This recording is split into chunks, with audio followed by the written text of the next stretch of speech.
तो 9 मई हुआ, उसके बारे में आपकी ज़ाती हैसियत में या पार्टी का वर्जन क्या है? 9 मई हुआ और उसके मैं ये समझता हूँ कि जो 9 मई हुआ है, देखें, एक चीज़ ये होती है कि जब कोई भी इंसान किसी भी जगह पे, अब देखें मैं आपके साथ बैठी यहाँ गुफ्तगू कर रहा हूँ और मेरी गुफ्तगू ये लाखों लोग सुन रहे हैं।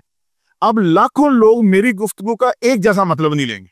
बेशक हर इंसान अपने फहम के मुताबिक मेरी गुफ्तगू को समझेगा। अब पीटीआई के अंदर वो लोग जो थोड़े एंटी एस्टैब्लिशमेंट समझे जाते थे या जो मुख्तलिफ तरह की तनकीद करते थे या तकरीबकार थे कुछ या तकरीबकार कह लें, जब उनकी बातें हमारे नौजवान बच्चों के कानों में पड़ती थी तो बच्चा है। कोई किसी बच्चे ने बात किसी एंगल में समझी, किसी बच्चे ने बात किसी एंगल में समझी।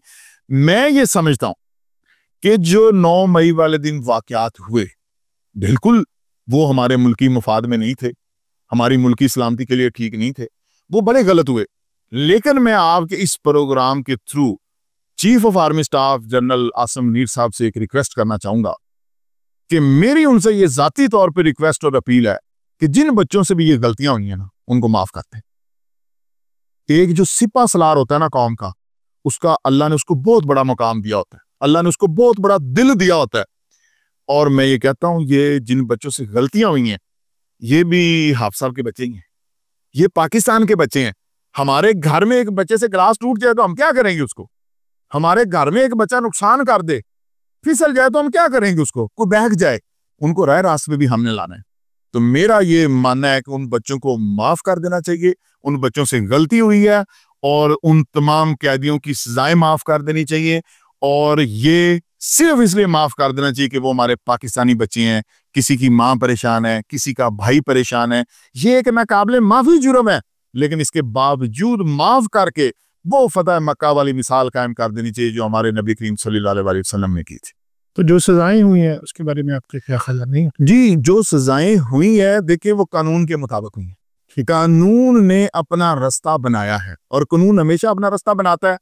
अगर एक बंदे ने चोरी की है तो उसको उसकी सजा तो मिलेगी, लेकिन जिसकी चोरी हुई है वो चाहे तो माफ कर दे। अल्लाह ने माफ करने का इख्तियार दिया है और माफ कर देना सबसे अफजल अमल है। इत्तेहाद किया तहरीक इत्तेहाद ने पीटीआई के साथ, जी जी जी, तो वो उसमें थोड़ा सा एलिमेंट ये था कि शायद वो इमरान खान साहब माफी नहीं दे रहे, एक दूसरे से गिले शिकवे, तो आपने इत्तेहाद कायम है, ये खत्म कर दिया? जी देखें, नहीं भाई, इमरान खान साहब को मैं जाती तौर पे बहुत पसंद करता था और अभी तक करता हूँ। ठीक है, अनटिल के कोई ऐसा वो ब्लंडर कर दें, अनटिल के वो कोई ऐसा ब्लंडर कर दें कि जो हमारे मुल्क के लिए, हमारी कौम के लिए, हमारे उम्मत मुसलमान के लिए नुकसानदेह हो, तो मैं ये समझता हूँ, देखिए, उनके साथ इत्तेहाद करने का सिर्फ और सिर्फ एक नजरिया था, यानी कि इमरान खान की कुछ जात की वजह से मैंने उनके साथ इत्तेहाद नहीं किया था। मैंने उनके साथ इत्तेहाद किया था पाकिस्तान की बेहतरी के लिए। मुझे ये लगा कि ये बंदा पाकिस्तान से मुखलिस है, ये बंदा पाकिस्तान को बेहतरी की तरफ लेके जाएगा, ये बंदा पाकिस्तान के लिए अच्छी कोशिश कर रहा है, तो मैं उनके साथ मिल गया। उसके बाद मैंने इमरान खान साहब को बेशुमार, चूंकि मेरी उनके साथ बड़ी कुर्बत थी और हम लोग अक्सर ऐसे जैसे आप और मैं बैठ के गुफ्तगू कर रहे हैं, हम इस तरह से बड़ी दफा हमने गुफ्तगू की। और मैंने खान साहब को, ये ऑन रिकॉर्ड बात कर रहा हूँ, कि मैंने बहुत सारी चीजों से उनको मशवरा भी दिया कि खान साहब, इन चीजों में हमें नहीं पढ़ना चाहिए, आप एक बहुत बड़े लीडर हैं और एक बहुत बड़े लीडर में कोई शक नहीं, कुछ चीजें जेब नहीं देती, कुछ चीजों की तरफ नहीं जाना देखी जो ला हासिल चीजें हैं। देखे ना नईम साहब, एक चीज जिसके अंदर मेरी अना हायल हो जाए और उस अना से मेरे मुल्क को कोई फायदा ना हो, तो क्या मुझे अपनी उस अना पे कायम रहना चाहिए? नहीं रहना चाहिए। अपनी अना अपने मुल्क के लिए कुर्बान कर देनी चाहिए, अपनी जात अपने मुल्क के लिए कुर्बान कर देनी चाहिए। तो मैं ये समझता हूँ कि देखें, इंसान गलती का पुतला है। क्या इमरान खान कोई फरिश्ता है? उससे गलती नहीं हो सकती? हो सकती, उससे भी गलती हो सकती, किसी भी इंसान से गलती हो सकती है और इंसान अपनी गलतियों से सीखता है।